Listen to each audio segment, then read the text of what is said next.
This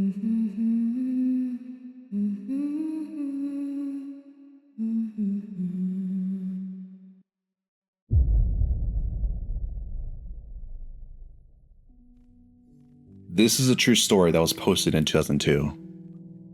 In high school, I had a friend who'd been reading Carlos Castaneda.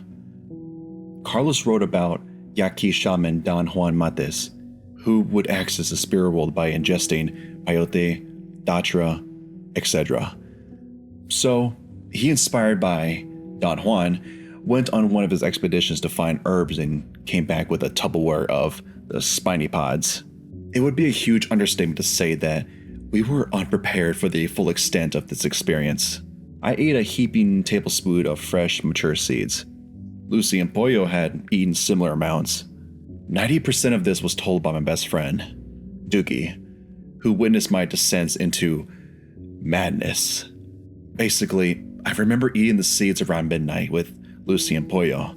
It was kind of like being really drunk, except for the total lack of equilibrium, serious dryness and soreness of the mouth and throat, and some lucid hallucinations. It didn't feel enjoyable, just uncomfortable, really. I kept smoking cigarettes that would disappear, and I would talk to a friend of mine from day camp who I haven't seen in maybe 7 years before he disappeared, and then I would realize that he was never there to begin with. I vaguely remember finding my upstairs toilet had been puked on, not in, on, with $1 floating on top. I also vaguely remember cleaning it up, washing a $1 bill off, and just hanging out to dry.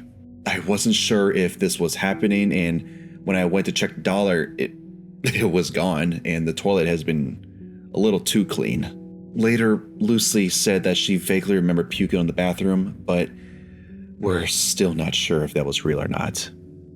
But the $1's still missing. Pollo, Lucy, and I got extremely fatigued and sleepy that we all just went to bed. I had a dream where I kept walking into a wall. I was woken up the next morning with my phone ringing. Lucy and Pollo were gone, and I picked up the phone. Tim, are you okay? Fine. What's wrong? What is my name? Tell me my name. Fuck you. Doogie, stop fucking with me. I'm not. What do you remember from last night? I'm not listening to this. Just do me a favor and look on top of the fridge. You put my dog's food dish on top of the fridge. Good one, cockhead. No, asshole. You did. Whatever. Goodbye. I'm coming over. I go upstairs where my mom's house is in total disarray. I find the wall mount phone hanging off by the hook. The front door standing wide open. The table in the entryway overturned. A broken vase on the floor. And it was Halloween, so we had this dish of cotton candy. Someone went through maybe 75 pieces of cotton candy and ate off only the orange half. I started to freak out. I had really thought that Doogie was just joshing me, but he never took jokes that far. So Dave came over and helped me clean up. I found all the pieces of the vase broken where they lay, except for a very large section that was hidden behind the curtain on the other side of the room. Strange. After we cleaned things up, Doogie proceeded to tell me about what really happened. He came over to my house maybe an hour after I'd gone to bed. Apparently, he found me, wearing only my boxers, frantically trying to locate something in my kitchen. Things had not been broken yet. He said my name, but I paid no attention, only to continue on slamming drawers and cabinets. Tim! He shouted. I turned around, looking at him with annoyance. What? What are you doing? I'm looking for my Windows 97 disk. I said this with an expression and a tone of someone who had just been asking me what his penis was for. I rolled my eyes and just walked towards the dinner table, stopping for a moment to hawk a loogie on the wall. Doogie is very confused. Don't fucking leave, I said, looking at the table. I'm not. Said Doogie. Not you. The candlesticks. I said this in the same, must I always restate the obvious tone? Tim, what the hell's wrong with you? Who are you? I'm your best friend. I try to remember. John? No. Jake? No. You don't even know anybody named Jake. I'm Doogie. What the fuck? Oh, yeah. Doogie. I spit another substantial hawker on the wallpaper. Tim, this is your house.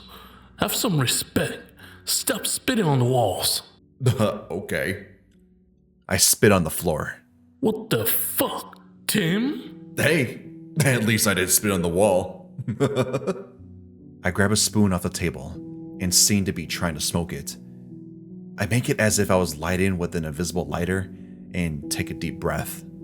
I offer David the spoon. No thanks.